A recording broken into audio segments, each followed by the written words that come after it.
اعوذ باللہ من الشیطان الرجیم بسم اللہ الرحمن الرحیم نحمدہ و نصلی علی رسولہ الکریم مولا صلی وسلم دائما ابدا علی حبیبک خیر الخلق کلہم یا ربی بالمصطفیٰ بلغ مقاصدنا واغفر لنا ما مدایا واسع الکرمی۔ حضرت امام جلال الدین سیوطی رحمۃ اللہ تعالیٰ علیہ کی کتاب ہے شرح الصدور۔ شرح الصدور کا آج چوتھا لیکچر یا چوتھی اس کی نشست الحمدللہ یہ ہو رہی ہے، اور اس کتاب کا بنیادی مقصد یہ ہے کہ جو اس کا سبجیکٹ ہے اس کتاب کا وہ ہے کہ to talk about deceased people, graveyard, graves, ملک الموت اینڈ دا ہڈن ورلڈ۔ یہ اس کا ایک سبجیکٹ ہے اور بڑا دلچسپ سبجیکٹ ہے۔ جن لوگوں کو مرنے والوں کے حالات پر قرآن و حدیث کے مطابق سمجھنا ہے تو بہت بہترین کتاب ہے یہ۔ تو آج دیکھتے ہیں، اور آج 14 ستمبر 2025 ہے، اور بحرین میں ماشاءاللہ یہ ہمارے وسیم بھائی کے گھر پر محفل ہو رہی ہے۔ ہماری صدف بہن بھی اور وسیم بھائی انہوں نے اس کا انعقاد کیا آج کی محفل کا۔ تو میں اب توجہ چاہوں گا، مہربانی کر کے بات چیت اب بند کیجیے آپ لوگ۔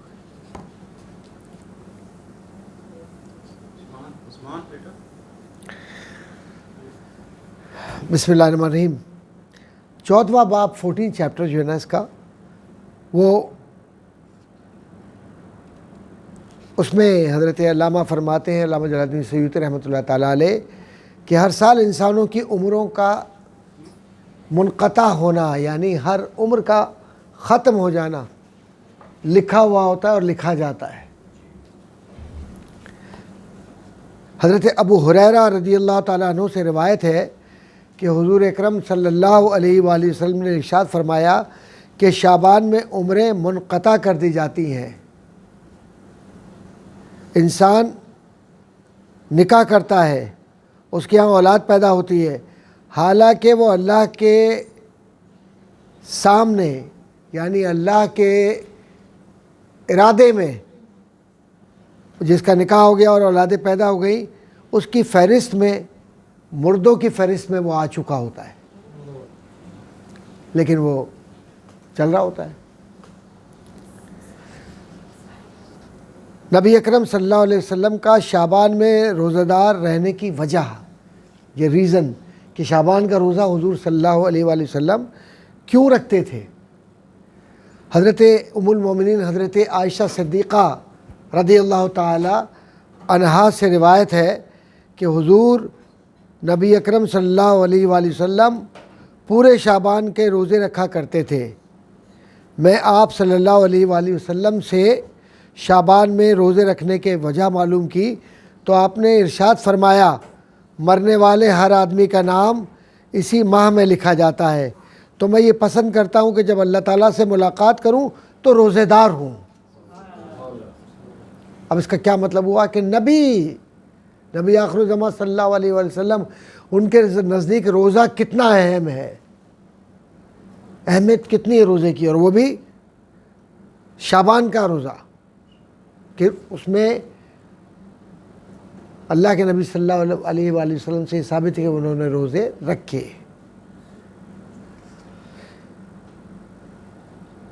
روایت میں یہ ہے کہ عطا بن یسار بیان کرتے ہیں کہ جب نصف یعنی آدھی شعبان کی رات ہوتی ہے، آدھی شعبان کی رات ہوتی ہے، تو ملک الموت کو ایک صحیفہ دیا جاتا ہے۔ صحیفہ کا مطلب ایک بکلیٹ دی جاتی ہے، اور اسے کہا جاتا ہے کہ اس میں جتنے نام لکھے ہوئے ہیں ان انسانوں کی روحوں کو قبض کر لو، یعنی کھینچ لو، ان انسانوں کے روحوں کو نکال لو ان کے جسموں سے۔ کوئی انسان گھر بناتا ہے، کوئی نکاح کرتا ہے، کوئی درخت لگاتا ہے اور اس کی اولاد ہوتی ہے، حالانکہ اس کا نام مردوں میں لکھا جا چکا ہوتا ہے۔ ابن ابی دنیا نے یہ روایت بیان کی ہے۔ اس کے بعد ایک اور روایت لیلۃ القدر میں مرنے والوں کے نام لکھے جاتے ہیں۔ حضرت عمر رضی اللہ تعالیٰ عنہ کے غلام دونوں طریقوں سے افرا بھی پڑھتے ہیں، افرا بھی پڑھتے ہیں، ان سے روایت ہے کہ لیلۃ القدر کی رات میں مرنے والوں کے نام لکھ دیے جاتے ہیں۔ انسان درخت لگانے میں، نکاح کرنے میں اور کاموں میں مصروف ہوتا ہے، جبکہ اس کا نام مردوں میں لکھا گیا ہوتا ہے، وہ مردہ ہو چکا ہوتا ہے۔ حضرت اکرمہ رضی اللہ تعالیٰ عنہ سے روایت ہے کہ 15ویں شعبان المعظم سے لے کر دوسرے شعبان تک تمام امور طے پاتے ہیں۔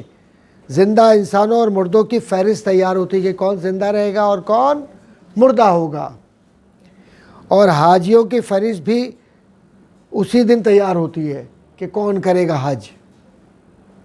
پھر اس میں نہ تو کوئی زیادتی کی جاتی ہے نہ ہی کمی کی جاتی ہے۔ جو فہرست بن گئی اس میں وہی لوگ حج کریں گے، جو فہرست بن گئی اس میں وہی جئیں گے، اور جو فہرست بن گئی اسی میں وہ لوگ دنیا سے چلے جائیں گے۔ حضرت عقبہ بن عامر رضی اللہ تعالیٰ عنہ سے روایت ہے کہ حضور اکرم صلی اللہ علیہ وآلہ وسلم نے فرمایا، انسان کی موت کا علم سب سے پہلے ایک فرشتے کو دیا جاتا ہے۔ علم کے سب سے پہلے انسان کے مرنے کا جو علم ہے کہ کون مر رہا ہے، اس کا علم کس کو دیا جاتا ہے؟ فرشتے کو دیا جاتا ہے، جس کا نام حافظ ہے۔ اس فرشتے کا نام حافظ ہے، کیونکہ وہ بندوں کے عمل کو لے کر چڑھتا ہے اور بندوں کا رزق وہی لاتا ہے۔ جو حافظ فرشتہ ہے وہ یہ کام کرتا ہے۔ جب بندے کا رزق ختم ہو جاتا ہے تو اسے معلوم ہو جاتا ہے کہ اب یہ مرنے والا ہے۔ مستدرک کی روایت ہے جو بہت معتبر روایت ہے، اور ابن ابی دنیا کی روایت ہے، یہ بھی معتبر کتاب ہے۔ محمد بن حماد سے روایت ہے کہ عرش الہی کے نیچے ایک درخت ہے، اس میں ہر مخلوق کا پتہ لکھا ہوا ہے، ایڈریس لکھا ہوا ہے۔ تو جس بندے کا پتہ، میں معافی چاہتا ہوں، اس روایت کو ہم روک دیتے ہیں ابھی۔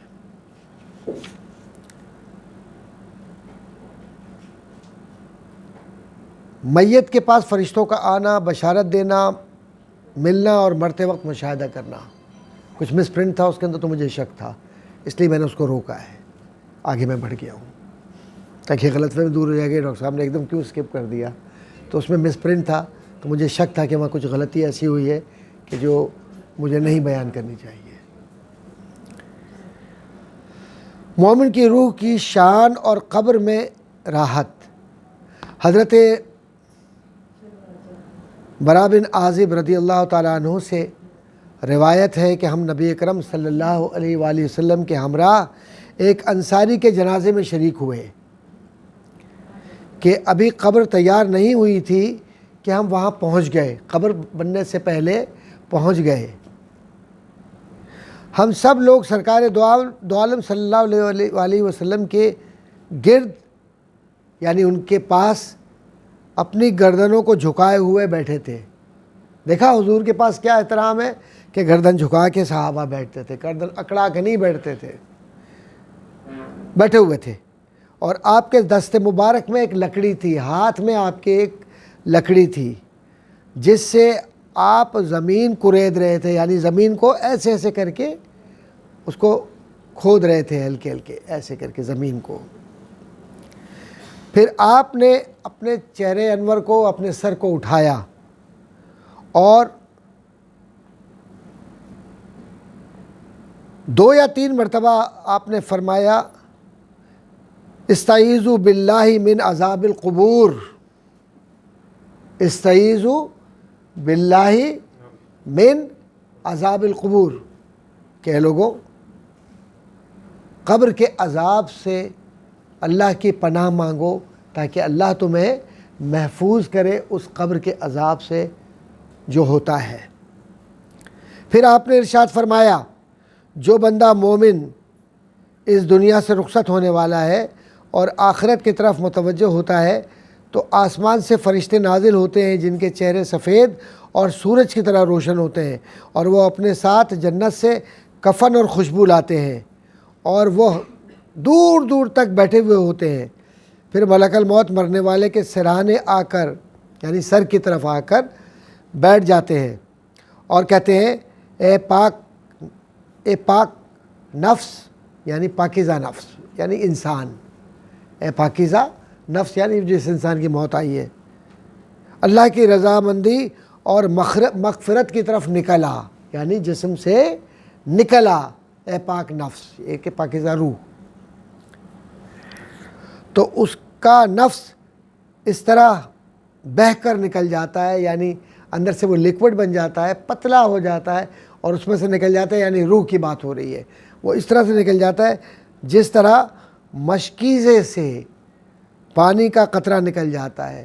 اب مشکیزہ تو آپ لوگ نہیں سمجھیں گے، بس یوں سمجھ لیں کہ جب پانی کسی باٹل میں آپ نے بھر لیا بڑے میں اور اس کو ذرا سا یوں کر کے پریس کرتے ہیں تو پانی گرتا ہے نا اس میں سے، تو جس طرح آسانی سے پانی نکلتا ہے اس کے اندر سے، اس طرح سے بندے کے اندر سے روح نکل جاتی ہے جو مومن ہوتا ہے۔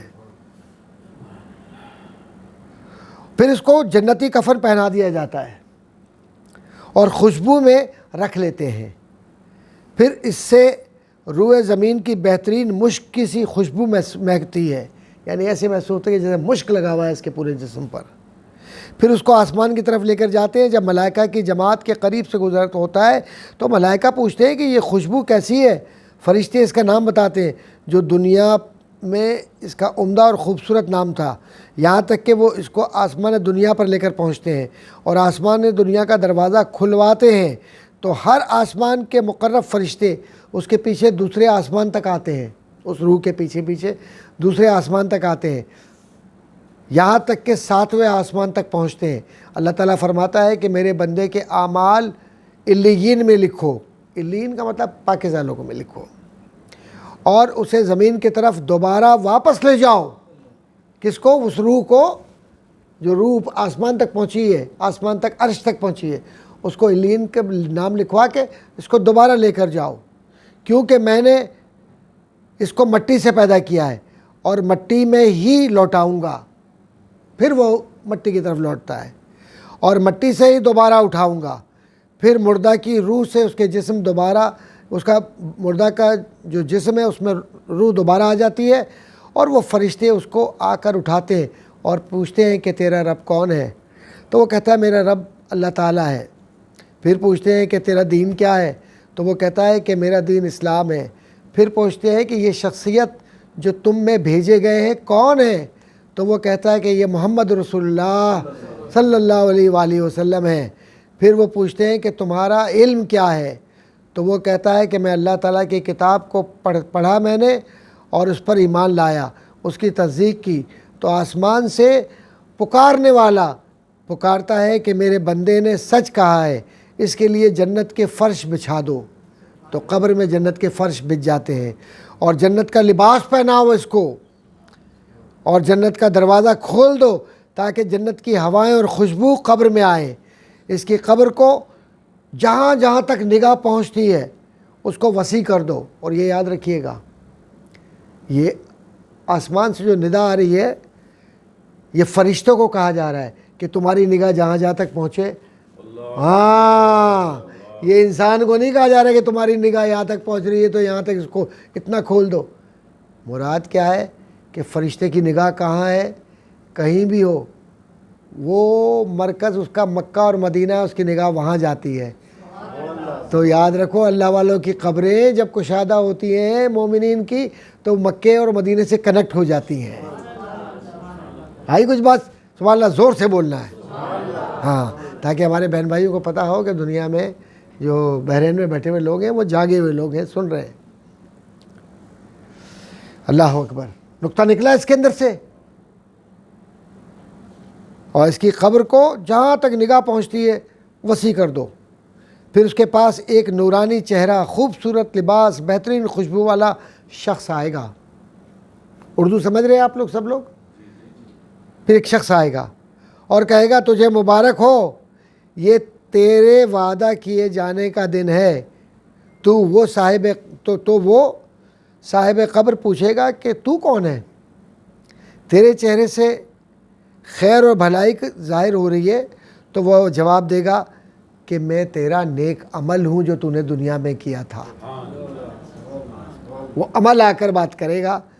عمل سمجھتے ہو نا کہ whatever you do today to help out needy people, to supply food those who really need food and water, or those who need some help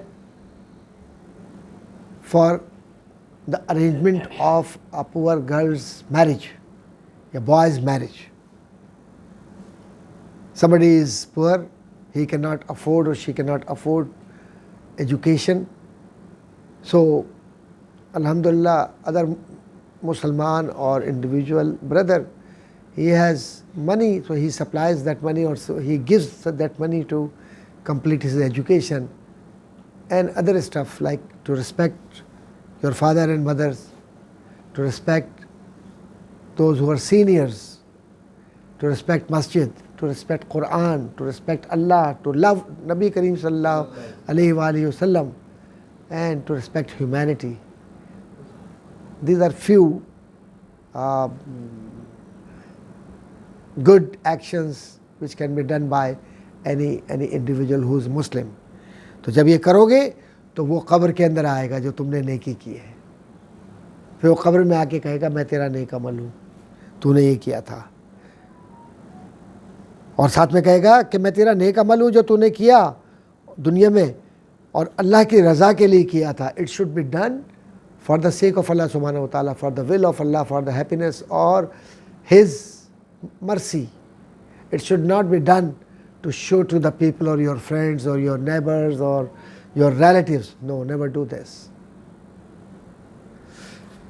وہ صاحب قبر کہے گا جو قبر کے اندر مردہ ہے, وہ کیا کہے گا؟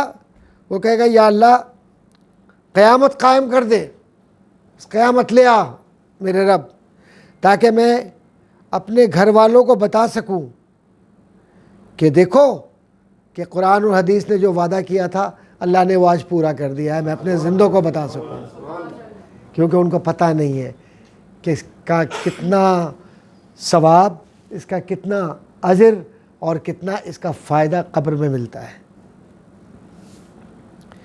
نبی اکرم صلی اللہ علیہ وآلہ وسلم نے اس کے بعد فرمایا, اب یہ تو مومن کی بات کی ہے, اب کافر کی بات آ رہی ہے کہ جب کافر شخص مرنے کے قریب ہوتا ہے تو آسمان سے سیاہ چہروں والے فرشتے کمبل لے کر اترتے ہیں, بلینکٹ کمبل لے کر اترتے ہیں اور دور دور تک بیٹھ جاتے ہیں. پھر ملک الموت اس کے سرانے بیٹھ جاتا ہے اور ملک الموت بیٹھ جاتے ہیں اور آ کر کہتے ہیں کہ اے خبیث روح, اللہ کے غضب اور ناراضگی کی طرف نکل آ. اے خبیث روح, اللہ کی ناراضگی اور غضب کی طرف نکل آ.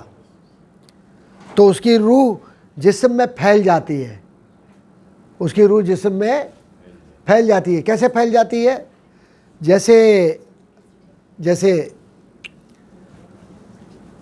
روح کیسے پھیل جاتی ہے؟ ایسے پھیلتی ہے جیسے غبارے کے اندر ہوا ہوتی ہے نا, یا گیس ہوتی ہے, تو جب آپ اس کو دباتے ہیں ایسے تو وہ ہوا ایسے پھیل جاتی ہے.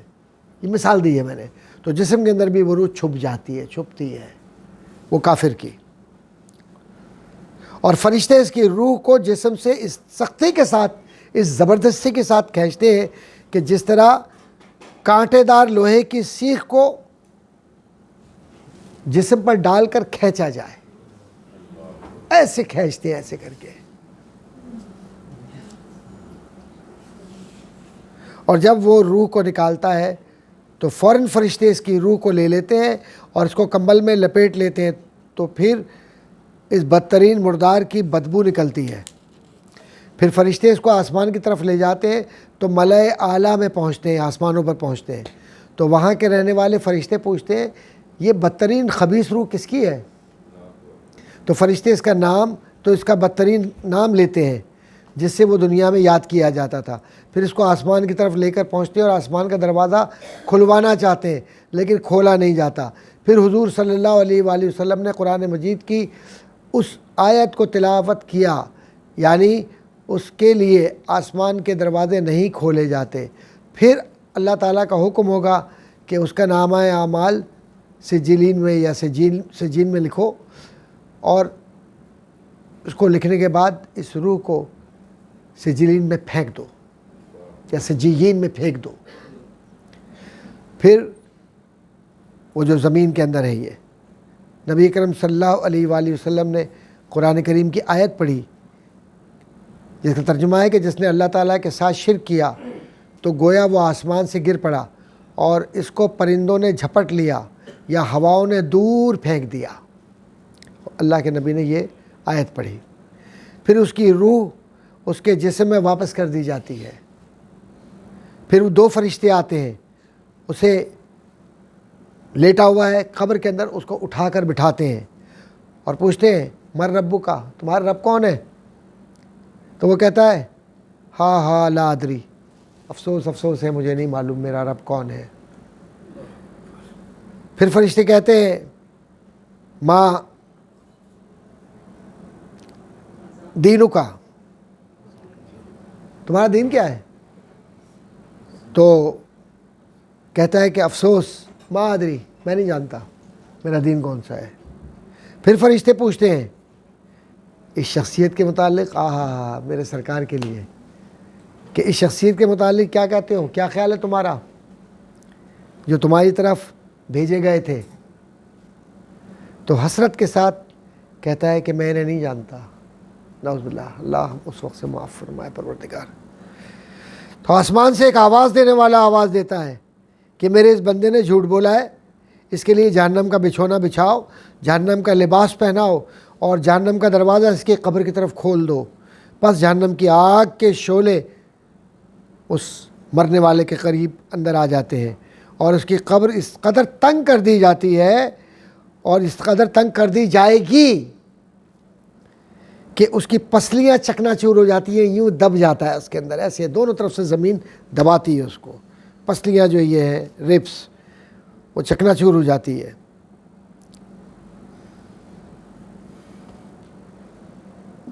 پھر اس شخص کے پاس ایک خوفناک بد شکل بدبودار شخص آئے گا جس کا لباس بھی بدبودار ہوگا اور اس کو کہے گا کیا تو جانتا ہے کہ تجھے وہ عذاب ملے گا جس کا دنیا میں تجھ سے وعدہ کیا گیا تھا؟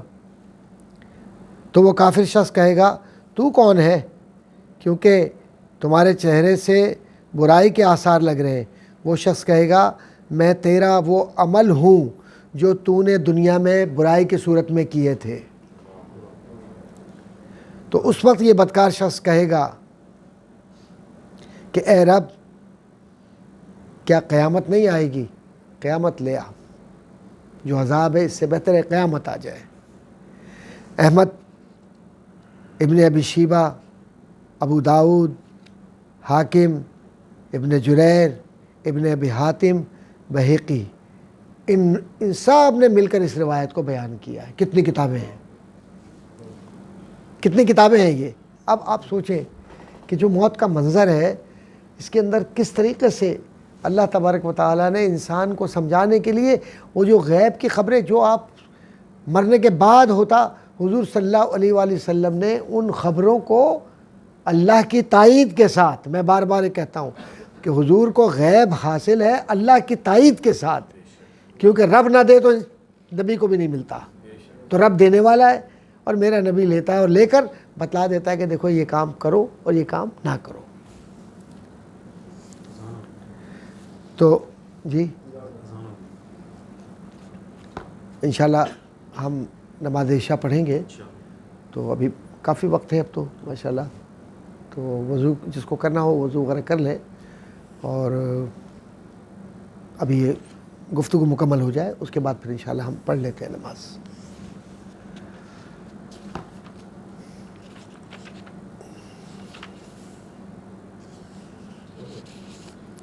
شیطان کے لشکر شیطان کے پاس جا کر اسے خوشخبری دیتے ہیں کہ ہم نے آج ایک ایمان والے کو بھٹکا دیا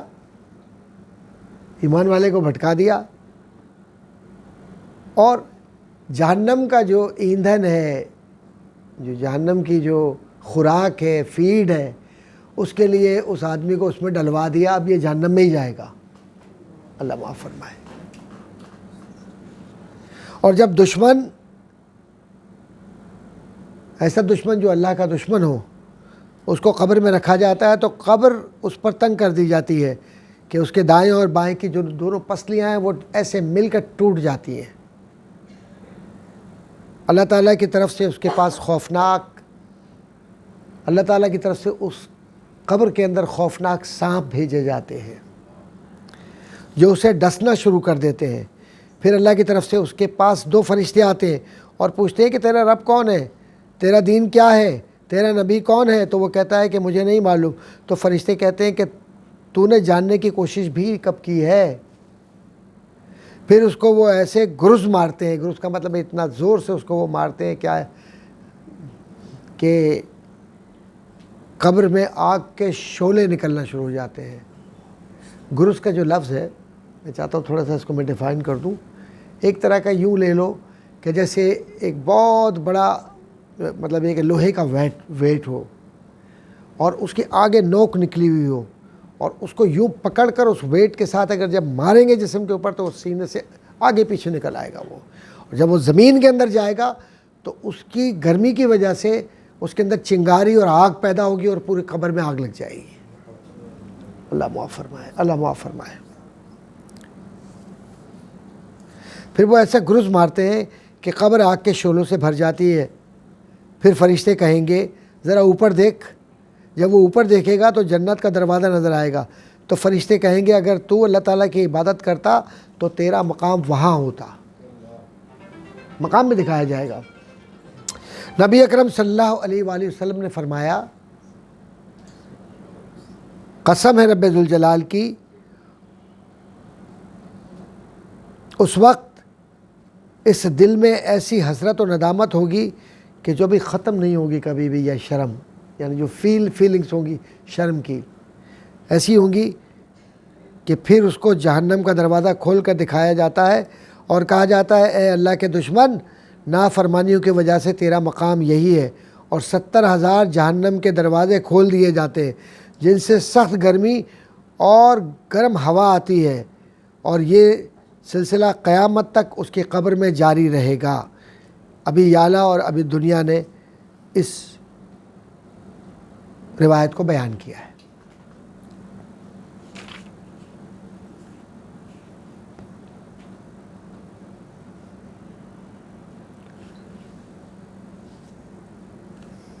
حضرت ابن عباس رضی اللہ تعالی عنہ کے اس فرمان میں کہ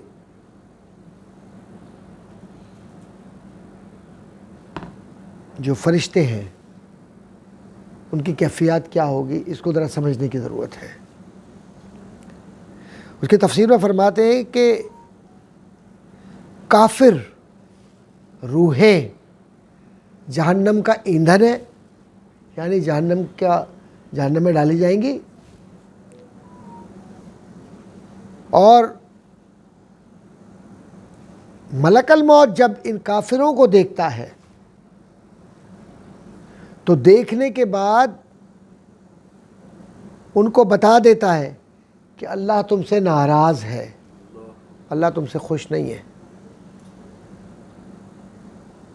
اور پھر اس کے بعد اس کافر کو جو اللہ کا انکار کرتا ہے، وہ جو روح ہے وہ اس کی گوشت اور پٹھے، یہ جو ہماری رگیں ہوتی ہیں، رگ وینز جو ہوتی ہیں، آرٹریز جو ہوتی ہیں ہماری، ان میں سے یوں کر کے کھینچ لیتا ہے روح، اور تکلیف کے ساتھ کھینچتے ہیں۔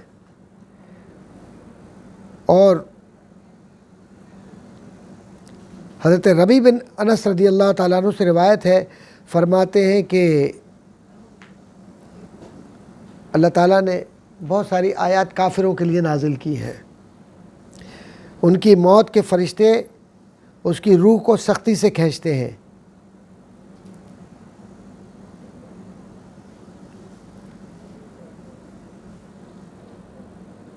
حضرت عبد الرحیم ارمنی اپنی سند سے روایت کرتے ہیں کہ حضرت ضحاک رضی اللہ تعالی رحمۃ اللہ تعالی علیہ کہتے ہیں کہ جب مومن انسان مرتا ہے اس کی روح مقربین کے ساتھ آسمان کی طرف جاتی ہے. راوی کہتے ہیں کہ میں نے دریافت کیا کہ مقربین کون ہیں، تو انہوں نے جواب دیا کہ جن کا مرتبہ دوسرے آسمان سے قریب ہے، پھر یکے بعد دیگرے تمام آسمانوں سے گزرتے ہیں اور سدرۃ المنتہا تک پہنچتے ہیں، اور اسی جگہ اللہ کے حکم کے ساتھ ہر چیز رک جاتی ہے. تو فرشتے عرض کرتے ہیں کہ اے پروردگار، یہ تیرا فلاں بندہ ہے، حالانکہ اللہ تعالیٰ سب جانتا ہے. پھر اسے عذاب سے نجات کی مہر لگا کر سند دے دی جاتی ہے، اور یہی مقصد ہے اللہ تعالیٰ کے اس فرمان کا کہ جس میں مومنین کے لیے خوشخبریاں ہیں.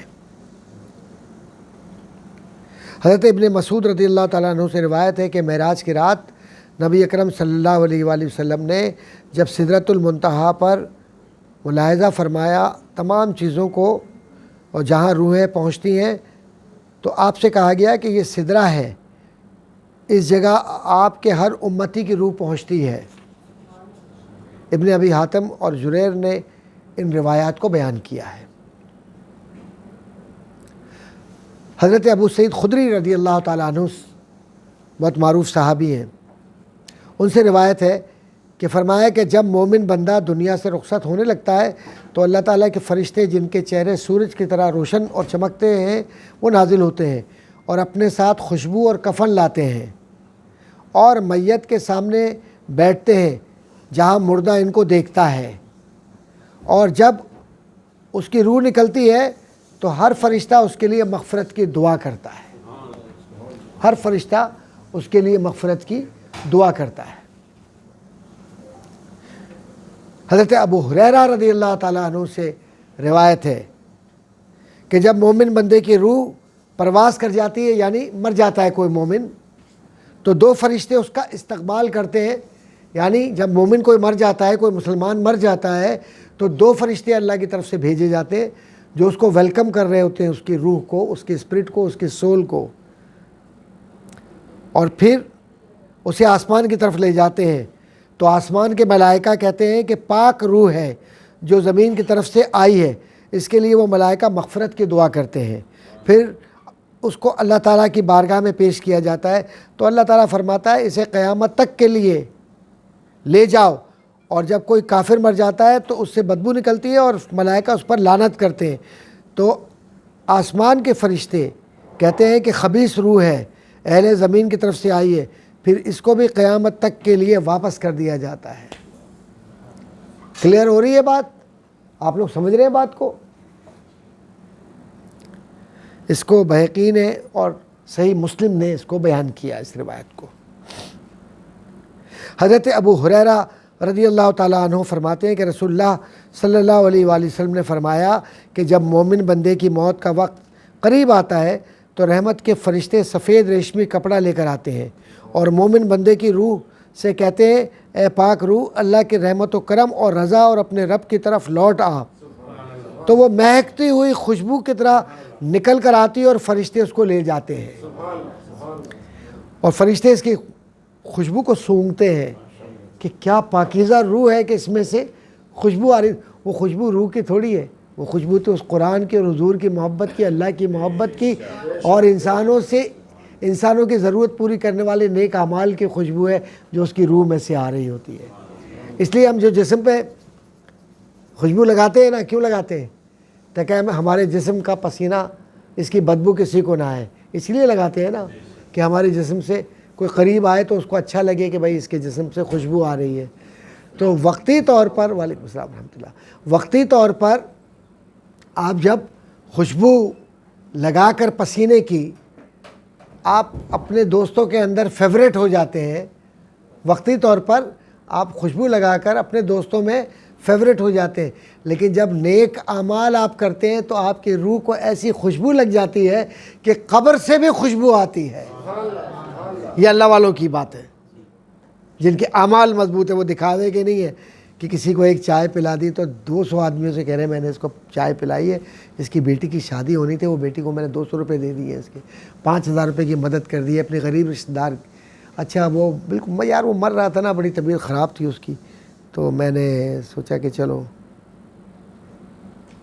اس کو تھوڑا بہت پیسے دے دو, تو میں نے پیسے دے دیے. غریب آدمی ہے نا, یہ اللہ کو خوش کر رہا ہے, ناراض کر رہا ہے, ناراض کر رہا ہے اللہ کو. اگر کسی کی مدد کسی کو آپ کرتے ہیں اور آپ اس کو جا کے دنیا میں بتاتے ہیں تو یہ اللہ کو خوش کر رہے ہیں, ناراض کر رہے ہیں. اردو سمجھتے ہیں آپ؟ ہاں, so try to understand what I'm conveying you. Okay. ماشاء اللہ, گڈ, آئی اپریشیٹ. ماشاء اللہ یہاں بامبے کے بھی لوگ ہیں, پاکستان کے لوگ بھی ہیں, ہندوستان کے لوگ بھی ہیں, دیگر احباب بھی سب بیٹھے ہوئے ہیں, خاص طور پہ نوجوان بیٹھے ہوئے ہیں. یہ خوشی کی بات ہے. تو اس کو بھی ذرا چیک کر لیں, یہ کیا یہ اسکرین اس کی.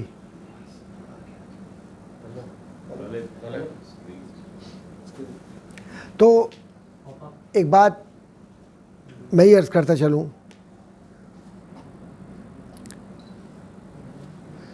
پھر یہ روح آسمان کی طرف جاتی ہے, تو جس آسمان پر وہ پہنچتی ہے اس آسمان والے کہتے ہیں کہ کیا پاکیزہ روح ہے, اہل زمین کی طرف سے آئی ہے. پھر اس کو مومن لوگوں کی ارواح کی جگہ لے جاتے ہیں کہ جس طرح گمشدہ شخص کے مل جانے پر گھر والوں کو خوشی ہوتی ہے, اس سے زیادہ مومن لوگوں کی روحیں ایک دوسرے سے مل کر خوش ہوتی ہیں. رشتہ دار تو وہ ہوتے ہیں نا اصل, یہ رشتہ دار تھوڑی ہے. رشتہ داری تو وہاں ہے پاکیزہ روحوں کے ساتھ, یہ میچ وہاں کرتی ہے.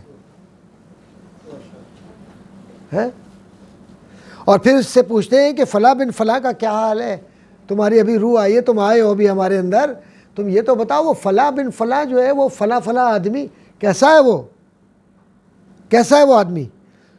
تو وہ روح کہتی ہے کہ اسے چھوڑ دو, وہ دنیا کے غموں سے عنقریب نجات حاصل کر لے گا. اور بعض کے بارے میں روح کہتی ہے کہ فلاں شخص کا انتقال ہو گیا ہے, کیا وہ تمہارے پاس نہیں آیا؟ تو وہ روحیں جواب دیتی ہیں کہ اس کا تذکرہ چھوڑو, وہ تو اپنے ٹھکانے جہنم میں چلا گیا.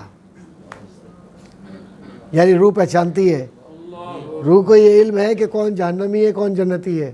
روح کو یہ بھی پتہ ہے کہ کس نے کیا کیا, تو پھر نبی کو کتنا پتہ ہوگا صلی اللہ علیہ وسلم. سوچو نا, میں تو بڑی سیدھی بات کہہ رہا ہوں, یہ تو حضور کا ہی بیان کیا ہوا نا. حضور یہ تو نہیں کہہ رہے کہ میں اپنی بات کہہ رہا ہوں, حضور تو یہ کہہ رہے ہیں کہ روحیں ایسی ہوتی ہیں. حضور اس میں سے استنباط کہلاتا ہے. ہم مسئلے کو اخذ کرتے ہیں, نکالتے ہیں, کنسیو کرتے ہیں, اس کے اوپر میتھڈ استعمال کر کے اس میں سے سمجھنے کی کوشش کرتے ہیں کہ اگر فرشتہ اتنا پاورفل ہو گیا ہے تو نبی کتنا ہوگا. وسیم بھائی بہت سیدھی بات ہے نا. اب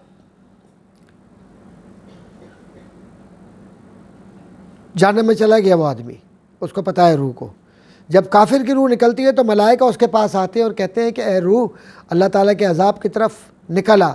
تو اللہ تعالیٰ سے نکلا, تو اللہ سے ناراض ہے اور اللہ تجھ سے ناراض ہے. یہ جملے فرشتے کے ہوتے ہیں. تو یہ بدبودار مردے کی طرح نکلتی ہے. فرشتے اس کے زمین کے دروازوں کی طرف لے جاتے ہیں.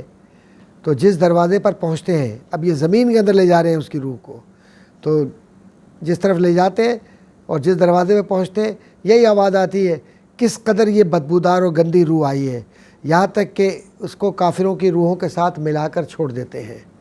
اس کو حضرت احمد بن حنبل نے بیان کیا ہے, نسائی نے بیان کیا ہے, ابن حبان نے بیان کیا ہے, حاکم نے بیان کیا ہے, بہقی نے بیان کیا ہے. میں دونوں پروننسیشن اس لیے بول دیتا ہوں کہ بعض لوگ کیسے بولتے ہیں, بعض لوگ کیسے, تاکہ کنفیوژن نہ کوئی شادی ہے کوئی اور ہے, تو دونوں میں آپ کو بتا دیتا ہوں. اب یہ روح کا ہم نے سمجھ لیا ہے, اور اس بات کو اپنی طرح اچھی طرح سمجھ لیں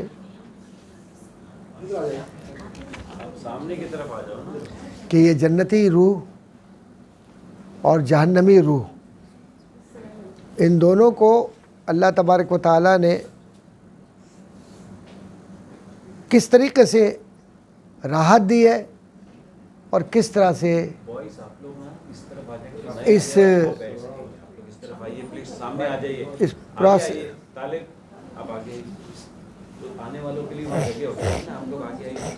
اور آگے آ جائیے،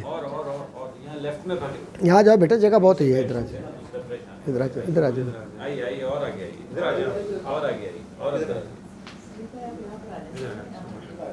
اچھا جناب توجہ دیں، حضرت ربیع بن حراش رحمۃ اللہ تعالیٰ علیہ سے روایت ہے کہ فرماتے ہیں کہ ایک دن جب میں گھر میں پہنچا تو مجھے اطلاع ملی کہ میرا بھائی مر گیا ہے، اور میں دوڑ کر اس کے پاس گیا تو کیا دیکھا کہ وہ زمین پر پڑا ہوا ہے اور وہ کفن میں لپیٹ دیا گیا ہے۔ میں نے یہ دیکھا،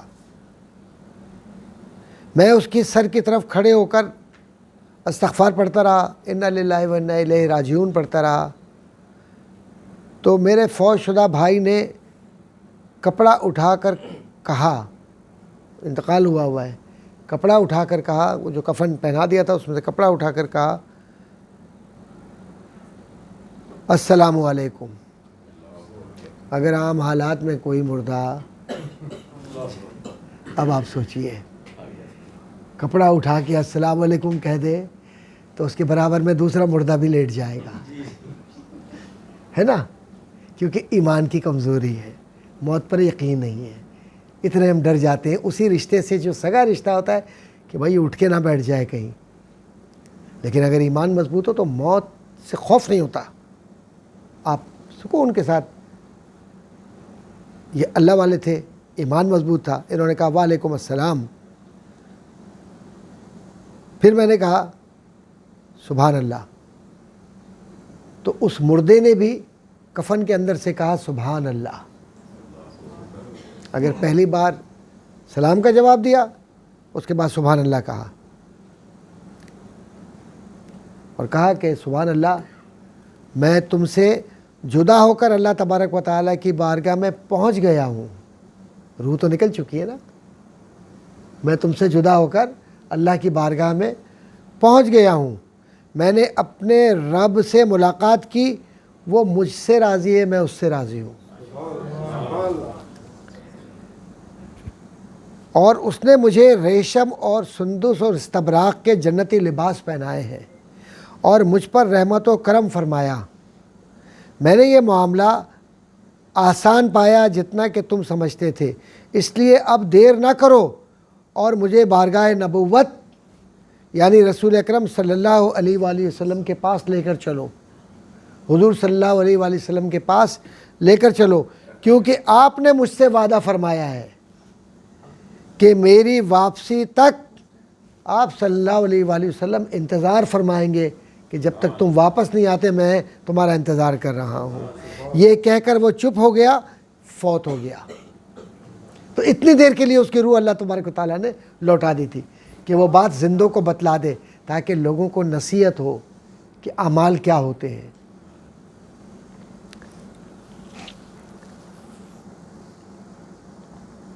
حضرت عائشہ صدیقہ رضی اللہ تعالی عنہا کو ربیع کے مرنے کے بعد گفتگو کے بارے میں علم ہوا، یہ جو بھی بات کہہ رہے تھے، یعنی بات آپ تک پہنچی، حضرت عائشہ صدیقہ ام المومنین حضرت عائشہ صدیقہ رضی اللہ تعالیٰ عنہ تک یہ بات پہنچی کہ ربیع کے جس کا انتقال ہو گیا اس نے گفتگو کی۔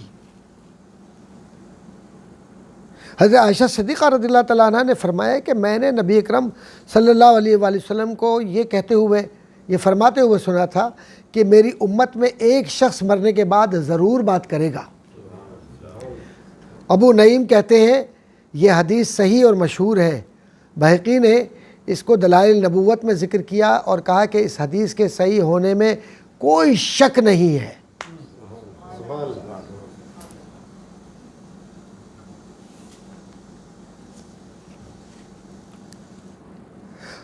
حضرت مورق اجلی رحمۃ اللہ تعالیٰ علیہ سے روایت ہے کہ ہم ایک شخص کی عیادت کے لیے گئے، کوئی بیمار ہوتا ہے جب اس کو دیکھنے جاتے ہیں، وزٹ کرتے ہیں تو اس کو عیادت کہتے ہیں اردو میں، بچوں کو خاص طور پہ سمجھا رہا ہوں میں۔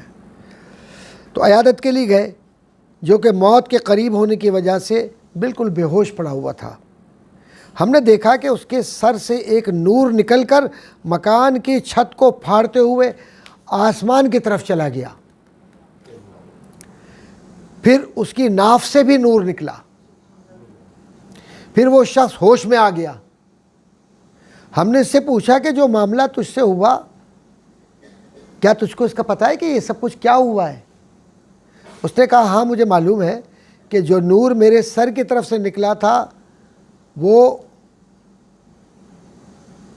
قرآن کریم کی 14 آیات جو میں پڑھتا تھا اس کا نور تھا جو نکلا تھا، اور جو نور میری ناف سے نکلا تھا وہ آیت سجدہ کا نور تھا کہ جب جب آیت سجدہ میں پڑھتا تھا، میں سجدہ کرتا تھا، اس کا نور مجھ میں آ گیا تھا۔ اور جو نور میرے پاؤں کی طرف سے نکلا وہ سورہ سجدہ کا آخری حصہ تھا جو میں پڑھتا تھا۔ یہ تینوں نور اللہ کی طرف سے میری شفاعت کے لیے بھیجے گئے تھے۔ سبحان اللہ، ماشاءاللہ کہہ دیے۔ بہت بے حس لوگ جب ہو جاتے ہیں تب وہ سبحان اللہ سے غافل ہو جاتے ہیں، اور شاید یہ ہے کہ میں بغیر پیسوں کے پڑھا رہا ہوں اس لیے کوئی قدر نہیں ہے۔ نہیں، میں میاں میں مذاق میں بول رہا ہوں، آپ پیار کرنے والے لوگ ہیں، تھوڑا جاگ جائیں، سبحان اللہ ماشاءاللہ کہا کریں۔ اور یہ تینوں نور اللہ کی طرف سے، اللہ تبارک و تعالیٰ کی طرف سے میری شفاعت کے لیے پیدا کیے گئے تھے۔ پتہ کیا چلا اس سے؟ مسئلہ کیا نکلتا ہے؟ مسئلہ نکلتا ہے کہ جو قرآن کریم پڑھتا ہے اور قرآن کریم کو محبت سے پڑھتا ہے تو وہ ایک خاص، اس کو جو ہم کہتے ہیں نا، اکثر و بیشتر ہمارے یہاں یہ ہوتا ہے، ارے صاحب آپ یہ وظیفہ کیوں کر رہے ہیں؟ اب یہ لفظ وظیفہ، اب یہ وظیفہ جو ہے نا یہ پیری مریدی کے ساتھ خاص ہو گیا۔ تو بے شک بزرگان دین وظائف کروایا کرتے تھے، لیکن آپ ایک چیز نوٹ کیجئے، کہ وہ وظائف جب کراتے تھے تو قرآن کریم کی آیات کو کہتے تھے کہ اتنی مرتبہ پڑھو، تو جب وہ اتنی مرتبہ پڑھیں گے تو اس کی ریپیٹیشن سے خاص جسم میں گرمی پیدا ہوتی ہے، اور اس گرمی سے نور پیدا ہوتا ہے جسم کے اندر۔ یہ ہے راز اس کا۔ آئی کوئی سمجھ بات؟ یہ اس حدیث سے، اس تفصیلی بات سے یہ جو مسئلہ نکلتا ہے کہ آپ کو کہتا ہے اللہ نور السماوات والارض، اللہ نور السماوات والارض، اللہ نور السماوات والارض، وہ پڑھ رہا ہے۔ آپ آنکھیں بند کر کے پڑھتے جائیے، آنکھیں بند کر کے پڑھتے جائیے، آپ کو ایسا محسوس ہوگا جیسے آپ کے جسم میں آسمان سے نور اتر رہا ہے، کیونکہ یہ نور تھیراپی ہے جو جسم کو ہر بیماری سے بچا کر، جو بیماری ہے اس کو ختم کر کے آپ کو ایک طرح سے مکمل صحت مند بنا رہی ہے، اور پھر اسی کا نور بھی پیدا ہو رہا ہے۔ اب یہ بتاؤں میں آپ کو کہ یہ نور کیسے پیدا ہوتا ہے۔ ہر آیت کے کچھ غلام ہوتے ہیں تصوف میں جو بزرگان دین نے لکھے ہیں، ان کو موکل کہتے ہیں، تو ہر لفظ کا ایک ایک موکل ہے۔ تو جب آپ ریپیٹ کر کر کے پڑھتے ہیں نا تو وہ موکل آپ کے ساتھ اس کو پڑھ رہا ہوتا ہے، اور اس کی وجہ سے آپ کے جسم کے اندر ایک طرح کا دائرہ بننا شروع ہوتا ہے۔ جب دائرہ بنتا ہے، وہ جو سرکل بنتا ہے آپ کا یا ایک سائیکل ہو جاتا ہے اس کا، تو وہ اتنا تیز ہو جاتا ہے کہ آپ کے جسم کے اندر وہ نور گردش کر کے جب آپ ختم کرتے تو وہ گولائی میں جا کے جس جگہ رکتا ہے وہیں سے وہ نور آپ کے جسم کا حصہ بنتا ہے، اور جب بھی آپ پڑھتے ہیں وہیں وہ دوبارہ ریپیٹ ہو کر اسی جگہ جا کے رکتا ہے، پھر وہیں رکتا ہے، پھر وہیں رکتا ہے۔ جیسے آپ نے کوئی ایک مشین بنائی، اس کو آپ نے کمانڈ دے دی 3 سیکنڈ کی، تو وہ 3 سیکنڈ تک گول گھوم کر اسی جگہ جا کے رک جائے گا جس جگہ کی آپ نے کمانڈ دی ہے۔ تو انسان اگر یہ کر سکتا ہے تو میرے رب کا کلام تمہارے وجود میں ایک پورا نورانی حلقہ بنا کر تمہارے جسم کو شیطان سے کیوں نہیں بچا سکتا؟ اب آپ کو سمجھ میں آئی یہ فلسفہ کہ بزرگان دین کیوں ریپیٹ کرواتے ہیں کہ اتنی مرتبہ پڑھو اپنے مریدوں کو، اپنے محبت کرنے والوں کو، اپنے معتقدین کو؟ اس کی بنیادی وجہ یہ ہے کہ قرآن کریم کی ان آیات کو جب آپ ریپیٹ کرتے ہیں تو آپ میں نور پیدا ہوتا ہے، اور وہ نور آپ کو کیسے؟ مثال کے طور پر آپ کی کمر میں درد ہے، آپ ڈاکٹر سے دوا لیتے ہیں، میں مثال دے رہا ہوں، ڈاکٹر سے دوا لیتے ہیں، آپ کو ڈاکٹر دوا دیتا ہے، آپ کہاں سے کھاتے ہیں؟ منہ سے کھاتے ہیں، اتر کے کہاں جاتی ہے؟ پیٹ میں، پیٹ میں کہاں جاتی ہے؟ آنتوں میں، آنتوں میں جا کے رک گئی، اب وہ وہاں پر ڈائلوٹ ہو گئی نا۔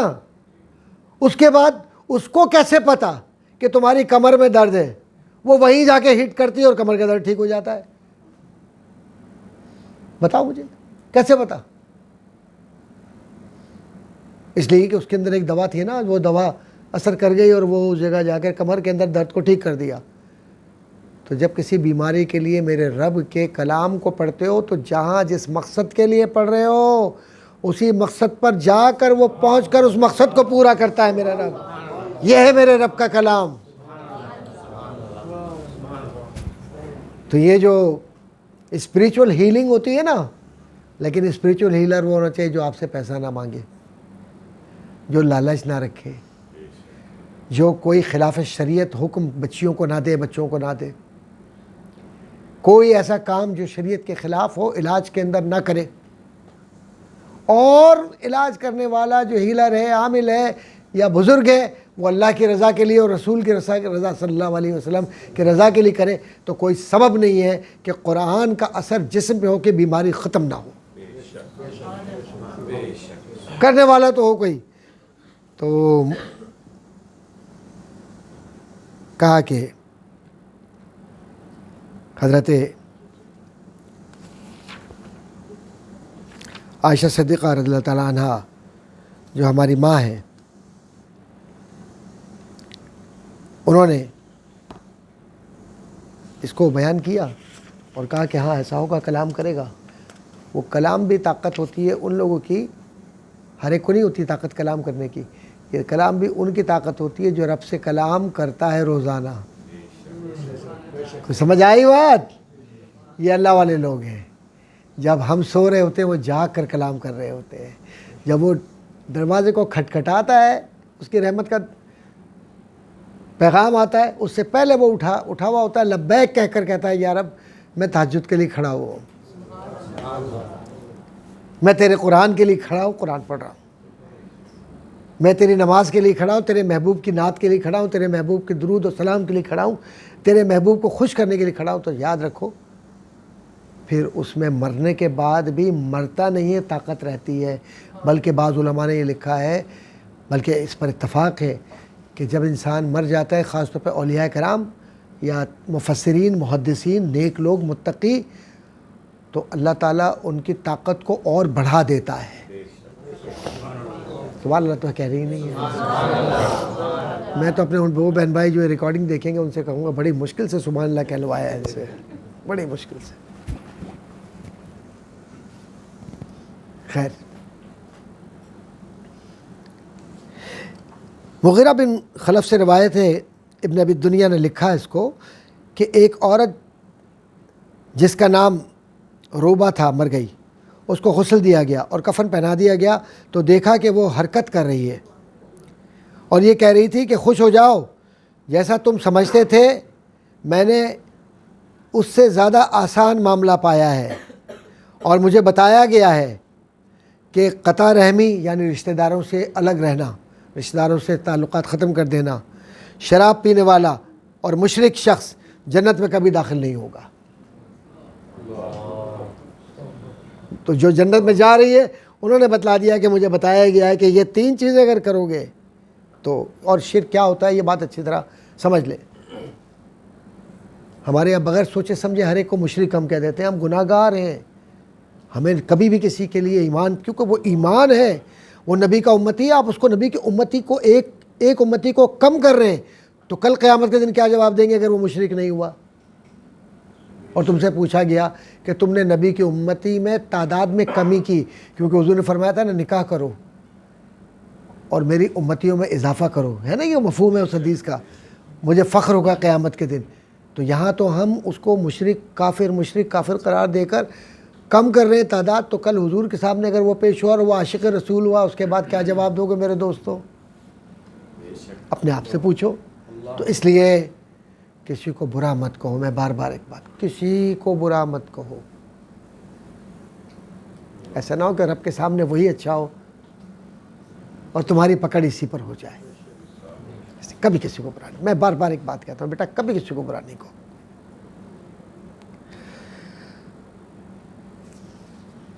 حضرت حارث غنوہ ربیع بن حراش رحمۃ اللہ تعالیٰ علیہ ان سے روایت ہے حارث بن غنوہ سے کہ ربیع بن حراش رحمۃ اللہ تعالیٰ علیہ نے قسم کھائی کہ میں اس وقت تک نہیں ہنسوں گا اور نہ ہی ہنسنے میں دانت نظر آئیں گے جب تک مجھے یہ معلوم نہ ہو جائے کہ آخرت میں میرا ٹھکانہ کہاں ہوگا. تو کہا یہ گیا روایت میں کہ وہ مرنے تک نہیں ہنسے, خاموش رہے. جب انتقال ہو گیا تو اس کے بعد ہنسے ہیں کہ جنت ان کو مل گئی.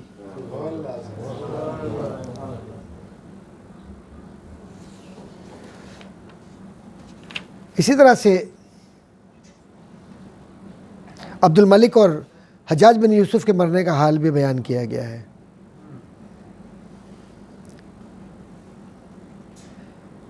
روایت میں یہ ہے کہ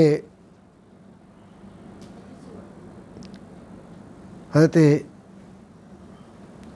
رسالت مآب صلی اللہ علیہ وسلم نے جو باتیں کی ہیں وہ لوگوں نے پریکٹس کی اور انہیں پتہ چلا کہ واقعی کتنی تکلیف ہوتی ہے موت میں.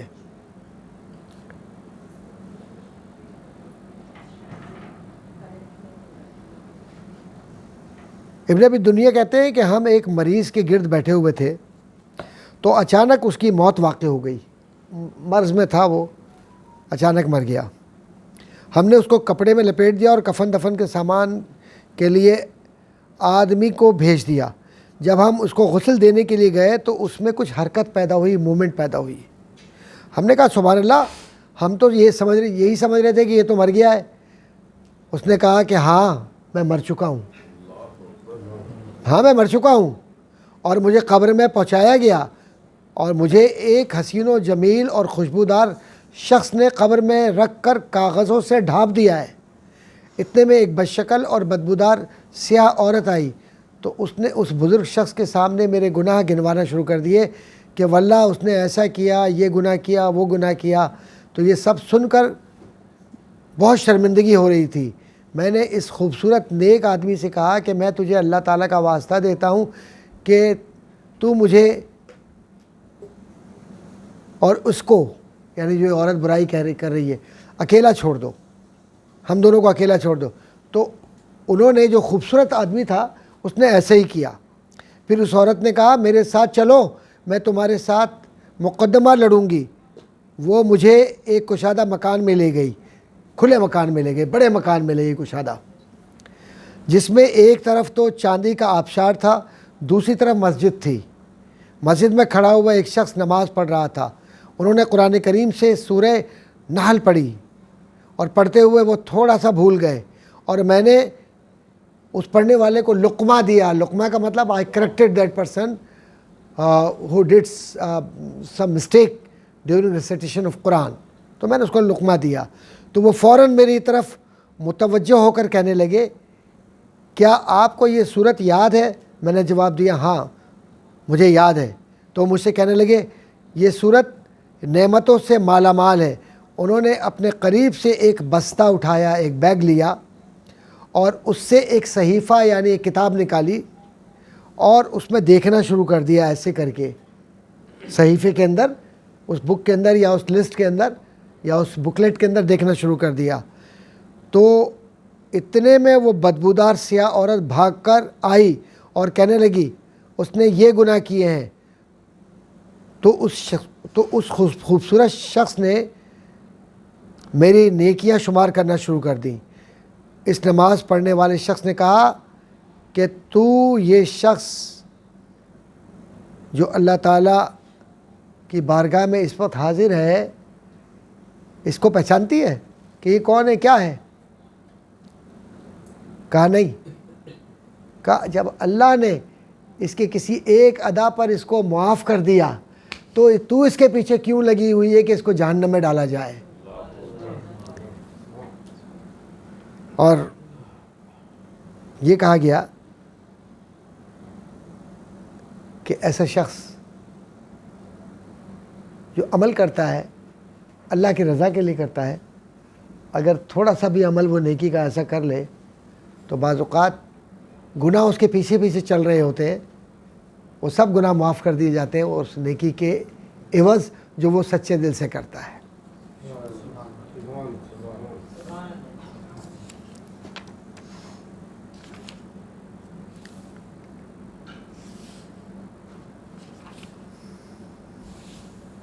حضرت عبد الرحمن بن عوف کا مقام، یہ میں چاہتا ہوں کہ ذرا سا ہم اس کو سنیں۔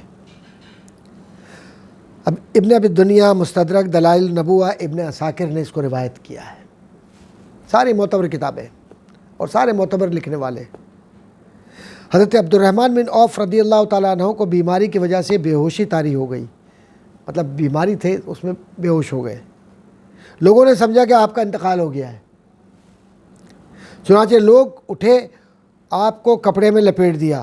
کچھ دیر بعد آپ کو ہوش آ گیا اور آپ فرمانے لگے کہ میرے پاس 2 سخت قسم کے فرشتے آئے اور مجھے کہا کہ ہمارے ساتھ چلو تاکہ اللہ تعالیٰ کے سامنے فیصلہ کرائیں۔ وہ مجھے لے کر جا رہے تھے تو راستے میں 2 مہربان فرشتے ملے۔ انہوں نے پوچھا کہاں لے جا رہے ہو اور کہاں جا رہے ہو؟ تو انہوں نے جواب دیا کہ اللہ تعالیٰ کی بارگاہ میں فیصلہ کرنے کے لیے لے جا رہے ہیں ان کو۔ تو ان مہربان فرشتوں نے کہا کہ ان کو چھوڑ دو، کیونکہ پہلے ہی سے اس کی قسمت میں اللہ تعالیٰ نے سعادت مندی، یعنی یہ لکھ دیا کہ یہ جنتی ہے اور یہ بطن مادر سے ہی نیک پیدا ہوا ہے، اس کو چھوڑ دو۔ اس کے بعد 1 ماہ تک آپ زندہ رہے اور بعد میں انتقال ہوا۔ آئی کچھ بات سمجھ میں؟ پہلے تو فرشتوں نے پکڑ لیا، وہ لے گئے کہ اللہ کے سامنے فیصلہ ہوگا کون ہے یہ۔ تو دوسرے فرشتے آ گئے، انہوں نے کہا یہ تو اللہ کا نیک بندہ، اس کو کہاں لے جا رہے ہو؟ 1 مہینے تک پھر زندہ رہے، اس کے بعد انتقال ہو گیا۔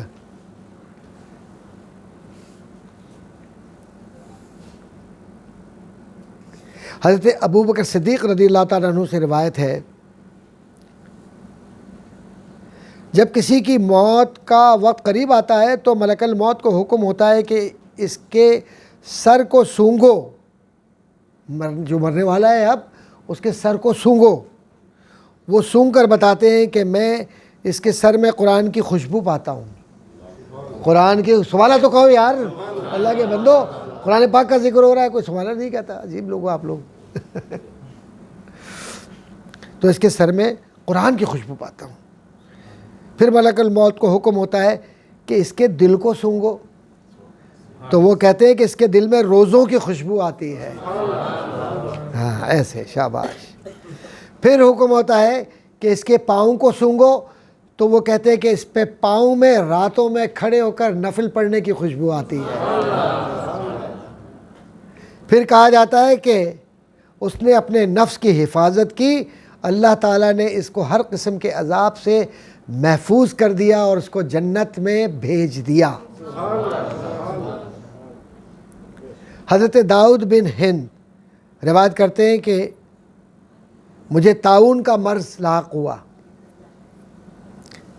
اور اس کی وجہ سے بے ہوشی مجھ پر ہو گئی۔ جب ہوش آیا تو فرشتے میرے پاس آئے، تو ان میں سے ایک نے دوسرے سے کہا کہ تم کیا محسوس کر رہے ہو؟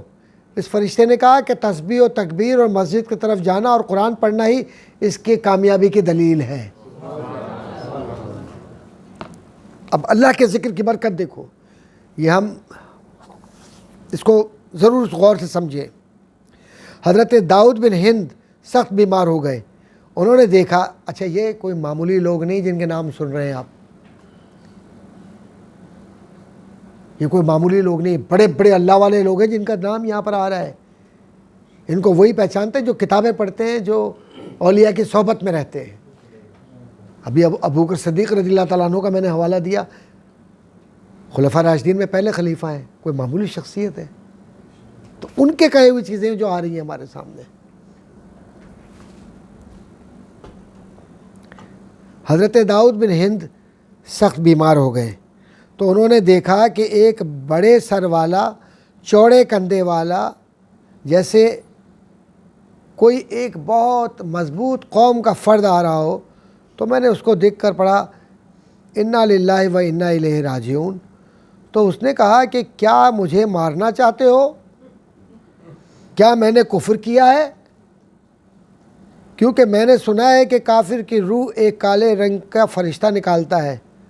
ابھی یہ کہہ ہی رہا تھا کہ اچانک میری گھر کی چھت پھٹی اور میں نے آسمان کی طرف دیکھا، ایک سفید لباس والا شخص میری طرف میرے گھر میں اتر رہا ہے، اور اس کے بعد دوسرا بھی اتر آیا، اور ان دونوں نے اس سیاہ رنگ والے کو سخت غصے سے پکارا تو وہ دور بھاگ گیا، اور دور ہی سے دیکھ کر کہنے لگا وہ سفید لباس والے جو لوگ ہیں یہ یعنی یہ جو کالے لباس والا تھا، کالی شکل والا تھا، ڈراؤنا تھا، اس نے دیکھ کر کہا یہ سفید لباس والے کون ہیں؟ تو یہ سفید لباس والوں نے جواباً اس کو ڈانٹنا شروع کر دیا.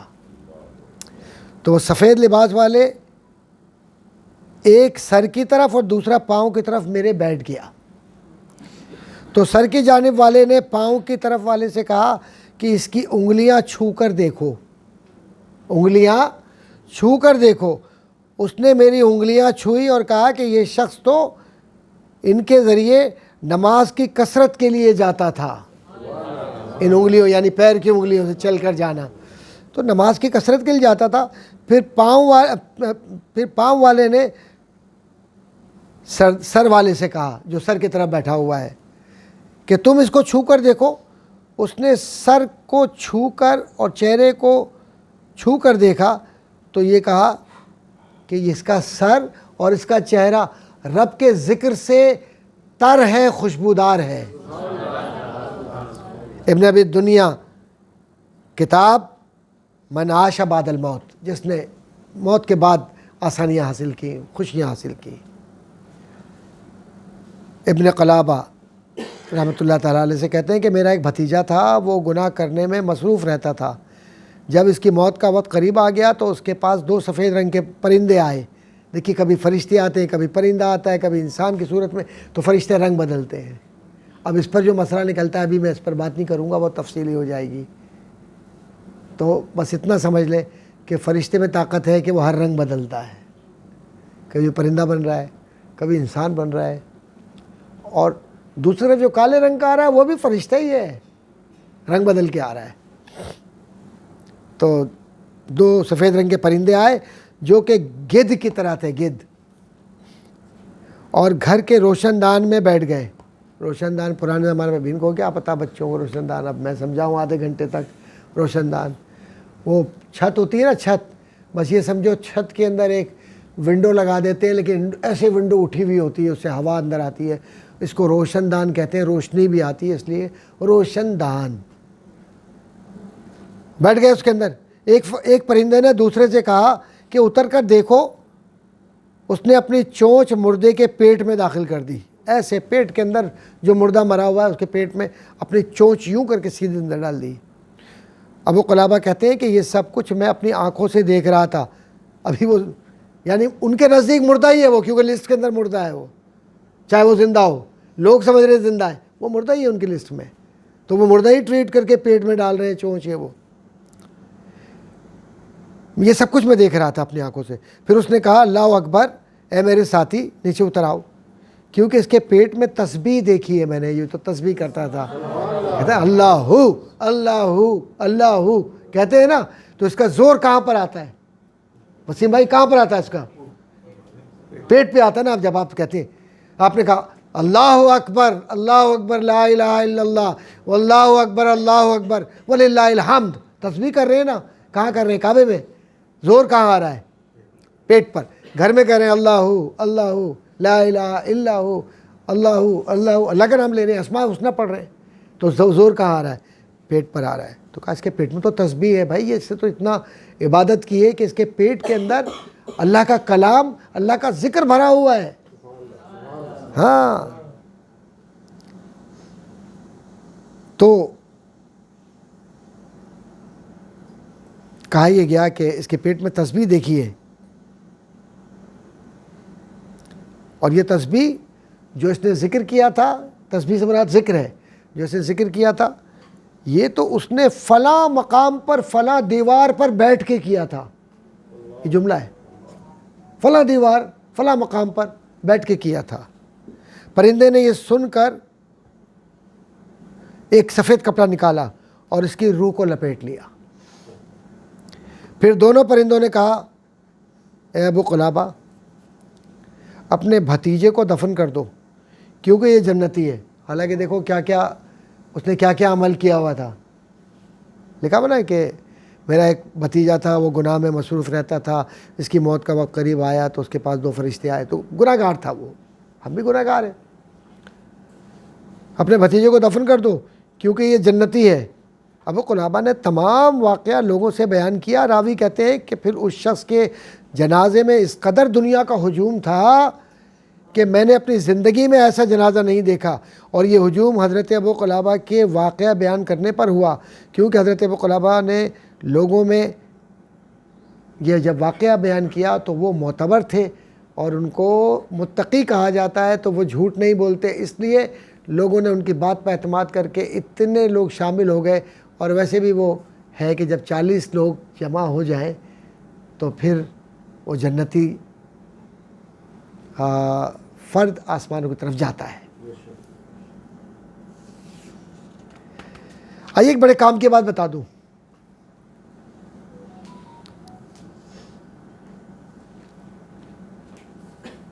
روایت یہی ہے، پوری روایت یہی ہے تقریباً۔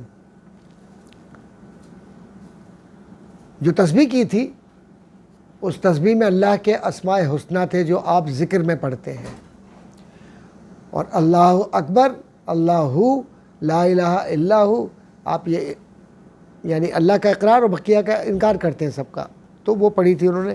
اس تسبیح کی وجہ سے اللہ تبارک و تعالیٰ نے ان کو، اس شخص کو جو گناہگار تھا، جنت عطا فرما دی۔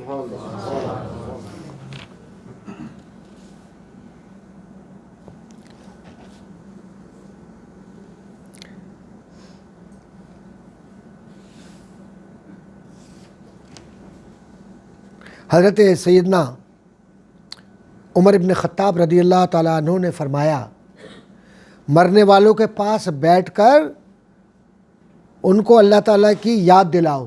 ارے اب یہ کیسے؟ یہ تو بڑی عجیب بات ہے۔ عمر ابن خطاب رضی اللہ تعالیٰ عنہ نے یہ کیسے کہہ دیا؟ مرنے والے کے پاس بیٹھ کر اس کو اللہ کی یاد دلاؤ، وہ تو مر گیا۔ ارے جب وہ مر گیا تو ابھی اللہ کی کیا یاد دلاؤ گے بھائی؟ غلط تو نہیں کہہ رہا ہوں؟ تو مر گیا نا، اب سائنس نہیں ہے، اب پھر کہا کے لیے اللہ کو یاد دلا رہا۔ تو عمر ابن خطاب نے کیوں فرمایا؟ فلسفہ کیا اس کے اندر، ابھی سمجھاؤں گا۔ مرنے والوں کے پاس بیٹھ کر ان کو اللہ تعالیٰ کی یاد دلاؤ۔ میں پوچھتا ہوں آپ سے کہ جو مرنے والا مر گیا، حضرت عمر ابن خطاب کے حکم کے مطابق اللہ کی یاد دلانی ہے، تو اللہ کی یاد کیسے دلاؤ گے؟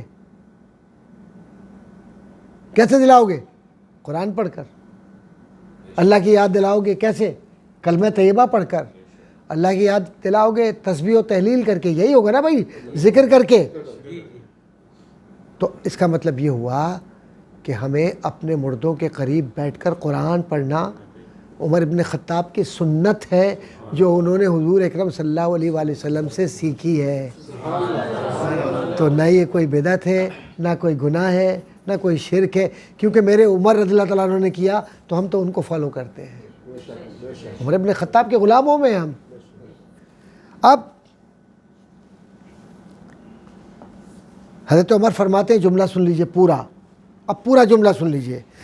حضرت عمر ابن خطاب فرماتے ہیں رضی اللہ تعالیٰ عنہ، مرنے والوں کے پاس بیٹھ کر ان کو اللہ تعالیٰ کی یاد دلاؤ، کیونکہ وہ ایسی چیزیں دیکھتے ہیں جو تم نہیں دیکھتے ہو۔ تو عام مردے کی اگر یہ طاقت ہے کہ وہ ایسی چیزیں دیکھتا ہے جو تم نہیں دیکھتے، تو جو اللہ کے دوست ہیں اولیاء اللہ اور جو اللہ کا نبی ہے وہ کیا دیکھتا ہوگا؟ میرے عمر ابن خطاب کی بات سے تو یہی بات میں سمجھ پایا ہوں، یا کوئی اور بات نکلتی ہے تو آپ لوگ بتا دیں مجھے، آپ لوگ بتا دیں بھائی۔ میرے پاس تو سادہ سی یہی بات آتی ہے کہ جب مردے کے پاس بیٹھو، کیونکہ وہ ایسی چیزیں دیکھتا ہے جو دوسرے نہیں دیکھتے، تو اس کا مطلب یہ ہوا کہ ایک عام مردہ وہ چیزیں دیکھ لیتا ہے، تو میرا نبی اور میرے نبی کے امتی متقی ہیں، نیک ہیں، پرہیزگار ہیں، نمازیں پڑھنے والے ہیں، قرآن پر جان دینے والے، وہ کیا کچھ نہیں دیکھتے ہوں گے؟ اللہ کیا نہیں دکھاتا ہوگا انہیں؟ تو پتہ چلا کہ یہ اللہ والوں کی تجہیز و تکفین میں، یا ان کے نماز جنازے میں جانا، یا ان کو کندھا دینا، اپنی آخرت ٹھیک کرنا ہے، کیونکہ کل قیامت کے دن یہ اللہ والے گواہی دیں گے۔ حضرت عمر فاروق رضی اللہ تعالیٰ عنہ نے فرمایا، اب ایک اور آ گیا ہے، سعید بن منصور اور دوسری اور بھی راوی ہیں اس کے، کہ مرنے والوں کو، سنو بھائی غور سے سنو، اللہ کے بندو غور سے سنو، حضرت عمر ابن خطاب رضی اللہ تعالیٰ عنہ نے فرمایا مرنے والوں کو کلمہ طیبہ کی تلقین کرو. جو مر گیا، اب مسئلہ یہ ہو تو مر گیا، اب کلمہ کیوں پڑھ رہے ہو؟ ہم کہتے ہیں نا بھائی قرآن مت پڑھو مردے کے قریب. عمر ابن خطاب کہہ رہے ہیں کہ تلقین کرو، تو یا تم صحیح ہو یا عمر ابن خطاب. تو ہمارے لیے تو ہماری جان قربان ان کے قدموں پر. عمر ابن خطاب ہے، میرے رسول سے سیکھ کر بول رہے ہیں، اپنے گھر سے تو نہیں بولیں گے وہ.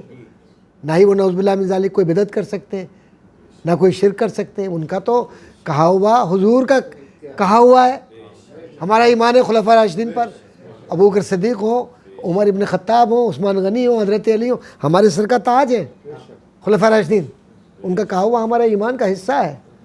تو وہ فرماتے ہیں مرنے والوں کو کلمہ طیبہ کی تلقین کرو، اور جو تمہاری تلقین پر عمل کریں تو ان کی باتیں غور سے سنو، کیونکہ ان کی سچی باتیں ہوتی ہیں. یعنی مرنے والے کے سامنے عالم غیب عالم شہادت بن جاتا ہے. اس لیے مرنے والا جو کہے اس کو غور سے سنو.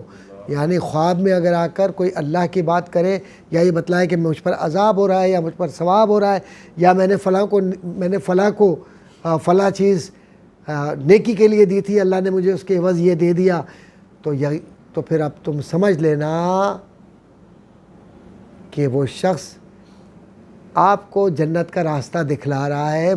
مرنے کے بعد وہ جو کچھ دیکھ رہا ہے وہ آپ کو بتا رہا ہے.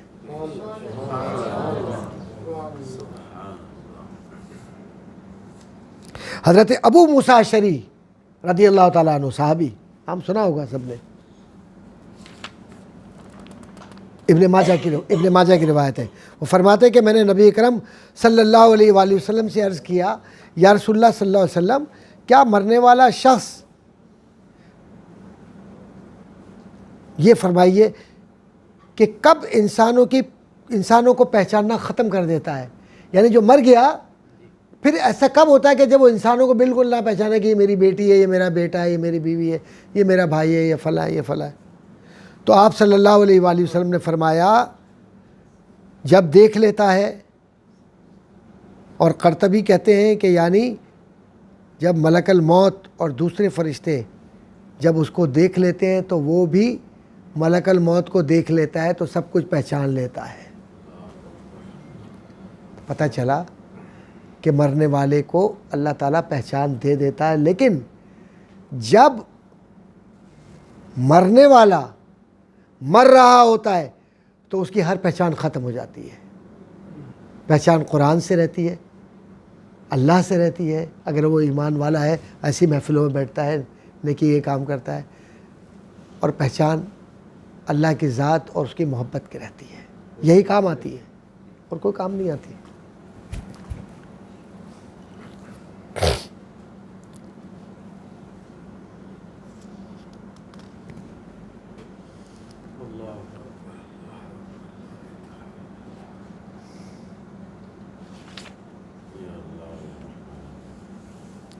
اب حضرت حسن رحمۃ اللہ تعالیٰ علیہ فرماتے ہیں کہ قرآن کریم کی ایک آیت ہے کہ اس دن آدمی کو اس کے سب اگلے پچھلے جتا دیے جائیں گے، یعنی بتا دیے جائیں گے. اس کی تفسیر قرآن کریم کی یہ ہے کہ موت کے وقت حفاظت کرنے والے فرشتے اترتے ہیں، نیک عمل اور گناہوں کو پیش کرتے ہیں. جب مردہ نیک عمل کو دیکھتا ہے تو خوش ہوتا ہے، اس کا چہرہ کھل جاتا ہے، اور جب وہ اپنے گناہوں کو دیکھتا ہے تو چہرہ مرجھا جاتا ہے اور اس کے اندر تلخی آ جاتی ہے. حضرت حنظلہ بن اسود روایت کرتے ہیں کہ میرے غلام کی موت کا وقت قریب آیا. وہ اپنا کبھی سر ڈھکتا تھا، کبھی کھولتا تھا. راوی کہتے ہیں کہ میں نے حضرت مجاہد رحمۃ اللہ تعالیٰ علیہ سے بیان کیا کہ اس طرح ہوا ہے. تو حضرت مجاہد رحمۃ اللہ تعالیٰ علیہ یہ تابعی تھے، صحابیوں کے شاگرد. تو حضرت مجاہد نے فرمایا کہ جب مومن کی جان نکلتی ہے تو اس کے اچھے برے عمل اس پر پیش کیے جاتے ہیں. یعنی مطلب یہ ہے کہ جب وہ اپنے عمل کو دیکھتا ہے تو چہرہ کھولتا ہے، اور جب برے عمل کو دیکھتا ہے تو چہرہ یوں کر کے ڈھانپ لیتا ہے. حضرت سلمان فارسی رضی اللہ تعالیٰ عنہ سے روایت ہے کہ حضور اکرم صلی اللہ علیہ وآلہ وسلم نے ایک انصاری کے جو ایک انصاری صحابی یا ایک انصاری شخص کا لفظ لکھا ہے کہ جو مرنے کے قریب تھا، اس کی عیادت کو تشریف لے گئے صحابی. عیادت یعنی بیماری میں، یعنی جب وہ بیماری میں تھا، سکرات، تو اس پر تشریف لے گئے. آپ صلی اللہ علیہ وآلہ وسلم نے اس سے پوچھا کیا محسوس کر رہے ہو، حال کیسا ہے؟ انصاری نے عرض کیا یا رسول اللہ صلی اللہ علیہ وسلم حالت بہت اچھی ہے. کہا کہ میرے پاس 2 فرشتے آئے، ایک کا رنگ سفید ہے، دوسرے کا کالا. حضور صلی اللہ علیہ وسلم نے پوچھا تمہارے زیادہ قریب کون ہے، تمہارے ساتھ تمہارے قریب کون ہے زیادہ؟ عرض کیا کالے رنگ والا. آپ نے ارشاد فرمایا کہ تمہاری نیکیاں تھوڑی ہیں اور برے اعمال زیادہ ہیں. اس انصاری نے عرض کیا یا رسول اللہ صلی اللہ علیہ وسلم میرے لیے آپ اللہ تعالیٰ سے دعا کریں، میرے لیے آپ اللہ تعالیٰ سے دعا کریں. نبی اکرم صلی اللہ علیہ وآلہ وسلم نے اس کے لیے دعا فرمائی، مولا کریم اس کے کثیر گناہوں کو معاف کر دے اور کم نیکیوں کو زیادہ فرما دے. دعا کے بعد فرمایا اب کیا دیکھتے ہو؟ تو اس نے عرض کیا یا رسول اللہ صلی اللہ علیہ وسلم میرے ماں باپ آپ پر قربان ہو، اب میں نیکیوں کو بڑھتا ہوا دیکھ رہا ہوں اور گناہوں کو کم ہوتا ہوا دیکھ رہا ہوں. اب سیاہ رنگ والا فرشتہ دور ہو گیا ہے. آپ صلی اللہ علیہ وسلم نے پوچھا کہ تمہارا کون سا عمل تمہیں اس حالت پر لایا؟ اس نے عرض کیا کہ لوگوں کو میں پانی پلاتا تھا. اللہ اکبر، کہ میں لوگوں کو پانی پلاتا تھا. آپ نے فرمایا کہ اس شخص کو جو تکلیف ہو رہی ہے میں اسے جانتا ہوں، اس کے جسم میں کوئی ایسی رگ نہیں جس میں موت کا درد محسوس نہ کر رہا ہو. یعنی کتنی تکلیف گناہوں کی ہوتی ہے کہ اب اس کی روح کھینچی جا رہی ہے، لیکن حضور جس کے لیے دعا کر دیں اس سے بڑا خوش نصیب کون ہوگا؟ رشک آتا ہے، رشک.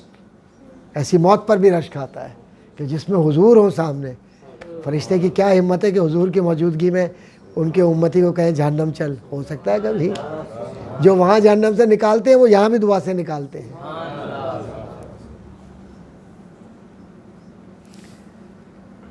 اللہ اکبر.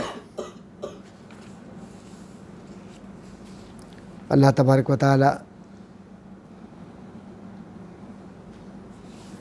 کے راز ہے. حضرت سیدنا عثمان غنی کی شہادت کے دن غیب سے آواز آئی. عدی بن حاتم طائی سے روایت ہے کہ میں نے حضرت سیدنا عثمان غنی رضی اللہ تعالیٰ عنہ کی شہادت کے دن ایک آواز سنی، اے ابن عفان رحمت اور پھولوں کی بشارت قبول ہو، اللہ تعالیٰ سے راضی ہونے کی بشارت قبول ہو، رضوان و مغفرت کی بشارت قبول ہو. حضرت عدی رضی اللہ تعالیٰ عنہ فرماتے ہیں جب میں نے آواز کی طرف توجہ کی تو کوئی نظر نہیں آیا لیکن آسمانوں سے آواز آ رہی تھی. حضرت حسن بصری رحمۃ اللہ تعالیٰ سے اللہ تعالیٰ کا فرمان فروح و ریحان کی تفسیر بیان فرمائی کہ اللہ تعالیٰ کی قسم یہ بات موت کے وقت سنائی دیتی ہے کہ کون جنتی ہے اور کون جہنمی ہے.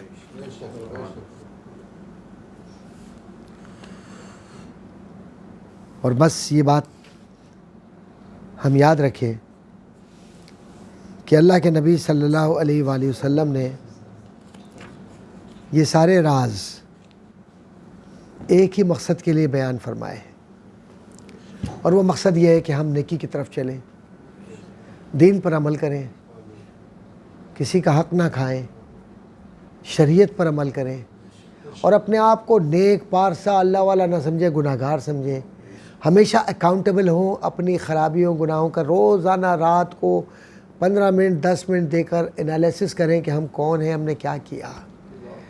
کسی کو کبھی یہ نہ کہیں یہ کافر، وہ کافر، یہ مشرک، وہ مرتد، یہ فلاں، یہ بدعتی، یہ حرام خور فلاں، یہ وہ خبیث، یہ برا، یہ لانتی، وہ شیطان. یہ الفاظ حرام ہیں.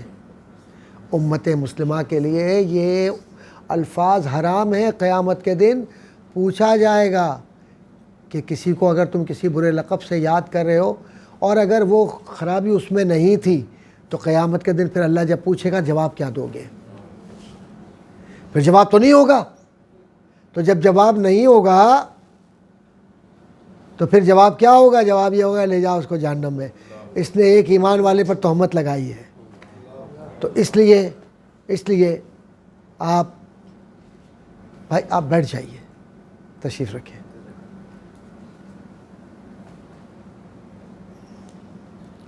کل قیامت کے دن سوال ہوگا، اور سوال کے اندر سب سے اہم بات کیا ہوگی کہ کس نے کیا کیا؟ تو یہ موت کا بیان، ملک الموت کا بیان، روح کا بیان، فلاں فلاں جتنی بھی چیزیں ہم پڑھ رہے ہیں، یہ ہم سمجھ رہے ہیں حضرت شرح الصدور ہے، حضرت امام جلال الدین سیوطی رحمۃ اللہ تعالیٰ علیہ کی کتاب، یہ والی کتاب غور سے دیکھ لیں، موقع ملے تو پڑھ لیجئے گا۔ اور اس کتاب میں یہ چیزیں اس لیے جمع کی گئی کہ ہم آخرت کو یاد کریں کہ آخرت کیا ہے، موت کے وقت کیا ہوتا ہے۔ تو بس اللہ تعالیٰ سے دعا ہے کہ اللہ تعالیٰ اپنے حبیب محمد مصطفیٰ صلی اللہ علیہ وآلہ وسلم کے طفیل ہمیں ان لوگوں میں شامل فرمائے کہ جس کے لیے قرآن کہتا ہے اہدنا الصراط المستقیم، اے اللہ ہمیں سیدھا راستہ دکھلا، اے اللہ ان لوگوں کا راستہ دکھلا جن سے تو راضی ہوا، اے اللہ ہمارے گناہ کبیرہ اور صغیرہ سب معاف فرما، اے اللہ ہمیں نمازی بنا دے، اور نماز، روزہ، زکوٰۃ، حج، افعال خیر کی طرف رجوع کرنے والا اور خیر اللہ کے لیے کرنے والا، اور ہر برائی سے، ہر وسوسے سے بچنے والا، اور رب کائنات کی رضا کے لیے زندہ رہنے والا یا اللہ ہمیں بنا دے۔ اے رب تو دلوں کو جانتا ہے، ہمارے دلوں کو پاکیزہ کر دے، ہمارے دلوں کے وہ وسوسے جو شیاطین پیدا کرتے ہیں یا اللہ ان سے ہمیں محفوظ فرما۔ یا اللہ قرآن پڑھنے کی توفیق عطا فرما، قرآن کو سمجھ کر، پڑھ کر اور اس پر عمل کرنے کی توفیق عطا فرما۔ یا اللہ ہم گناہ گار لوگ ہیں، ہمارے پاس عمل نہیں ہے، تو معاف کرنے والا ہے، تجھے اپنے پیارے حبیب صلی اللہ علیہ وسلم کا واسطہ ہے کہ یا اللہ تو ہم پر وہ رحمت للعالمین ہے، ان کے رحمت کے طفیل اپنی رحمت فرما دے۔ یا اللہ ہماری زندگیوں میں خیر اور برکت عطا فرما۔ یا اللہ اس گھر میں جو یہ اس وقت اجتماع کیا گیا ہے، جس میں ہمارے بہن بھائی، ہمارے بچے، ہمارے احباب بحرین میں بیٹھے ہوئے ہیں، یا اللہ تعالیٰ ان کے ہر فرد پر، ان کے گھرانوں پر، جو آ سکے نہیں آ سکے، سب پر اپنی رحمتوں کا نزول فرما۔ جو بچے ہیں پڑھ رہے ہیں ان کی زندگیوں میں علم نافع عطا فرما۔ جو بچیاں گھروں میں ہیں اور اچھے رشتوں کے انتظار میں، اللہ غیب سے ان کے لیے اچھے رشتے عطا فرما۔ جو اپنے گھروں میں شادی شدہ زندگی گزار رہے ہیں یا اللہ تعالیٰ ان کے گھروں میں خیر عطا فرما، برکت عطا فرما، اور حسد و کینے اور نظر بد، خرابی و برائی سے ان گھروں کو محفوظ فرما۔ یا اللہ تعالیٰ جو نوجوان ہمارے بچے بچیاں ہیں ان کو دین کی طاقت بنا دے، اور جس طریقے سے یہاں ہمارے وسیم بھائی اور صدف بہن نے اس وقت اہتمام کیا ہے اس محفل کا، روحانی محفل کا، یا اللہ تعالیٰ اس کا صلہ ان کو، ان کے والدین کو اور تمام لوگ جو یہاں بیٹھے ہوئے ان سب کو عطا فرما۔ یا اللہ تیرے کرم خاص سے ہم نے اپنی زندگی کے اندر تیرے سامنے ہاتھ پھیلائے، کسی کا محتاج نہ کرنا تو اپنا ہی محتاج کرنا۔ یا اللہ اپنے کرم سے ہماری زندگیوں میں برکت عطا فرما، اور ہر وہ مشکل جو ہماری زندگیوں کے اندر ہمیں تنگ کرتی، پریشان کرتی ہے، لا علمی کی بنیاد پر ہم تجھے ناراض کرتے ہیں، اللہ اس سے محفوظ و معمون فرما۔ اے اللہ تو علیم ہے، خبیر ہے، بصیر ہے، تو سب کچھ جاننے والا ہے، ہم پر رحمتوں کا نزول فرما، اور ہمارے دلوں کو اپنے محبوب مصطفیٰ صلی اللہ علیہ وسلم کی محبت سے معمور فرما دے اور بھر دے، اور ہماری زندگیوں کو آسان فرما دے۔ آمین یا ربنا کریم۔ ففوض امری الی اللہ انک سمیع العباد، ان اللہ و ملائکتہ یصلون علی النبی یا ایھا الذین آمنوا صلوا علیہ وسلموا تسلیما۔ اللہم صلی علی سیدنا مولانا، زور سے پڑھیں درود شریف، اللہم صلی علی سیدنا مولانا محمد وعلی آل سیدنا مولانا محمد وبارک وسلم، صلی اللہ علی خیر خلق محمد وآلہ وصحبہ اجمعین بحق لا الہ الا اللہ محمد رسول اللہ صلی اللہ علیہ وسلم۔ جزاک اللہ۔ اللہ تعالیٰ آپ لوگوں کو خوشی عطا فرمائے اور صحت و عافیت کے ساتھ رکھے، آمین۔